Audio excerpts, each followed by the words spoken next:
નડિયાદ મહાનગરપાલિકાનું વરસાદી કાસ સફાઈ અંતર્ગત દબાણ હટાવો અભિયાન 12 કિલોમીટર લાંબી કાસની સફાઈ માટે 200થી વધુ દબાણકારોને અગાઉ અપાઈ હતી નોટિસ। નડિયાદ સંતરામ મંદિરથી સરદાર ભવન માહિતી કચેરી સુધીના દબાણો દૂર કરવાની કાર્યવાહી શરૂ। નોટિસ બાદ પણ દબાણ દૂર ન કરનારા દબાણો નડિયાદ મહાનગરપાલિકાએ દૂર કર્યા। નડિયાદ સરદાર સ્ટેચ્યુ નજીક આવેલી 46 દુકાનોને પણ તોડી પાડવામાં આવશે। નડિયાદ શહેરના મુખ્ય વરસાદી પાણીના નિકાલના સ્થળે આવેલા તમામ બાંધકામ તોડી પાડવામાં આવનાર છે। કાચની સફાઈ માટે જે ડિમોલિશનની પ્રક્રિયા ચાલુ છે, કેટલા વિસ્તાર સુધીમાં કયા આવ્યું છે?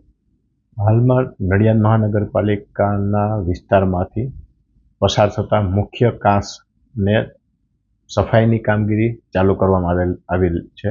જે અન્વયે માહિતી ભવનથી ખાડવાળા વિસ્તાર જે છે એની અંદર નાના મોટા 50 જેટલા દબાણો કરવામાં આવેલા છે અને આ દબાણોને હિસાબે આ વિસ્તારમાં સફાઈ વ્યવસ્થિત રીતે થઈ શકતી નથી, એટલે આ દબાણો દૂર કરવાની હાલમાં કામગીરી કરવામાં આવી રહેલ છે।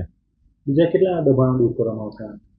આ ઉપરાંત આપણે જે હાઈકોર્ટના હુકમ અન્વયે 46 દુકાનો આવેલી હતી એના માટે એમની સૂચના મુજબ પણ અમે દબાણો દૂર કરવાની કાર્યવાહી કરવાના છીએ અને કાંસ જે રિનોવેટ અમે નવો બનાવવાના છીએ એના અનુસંધાને જે વિસ્તારમાં કાંસની ઉપર ઇલીગલ બાંધકામો થયેલા છે, દુકાનો છે કે અન્ય બાંધકામો છે એને પણ દૂર કરવાની કામગીરી ભવિષ્યમાં કરવામાં આવનાર છે।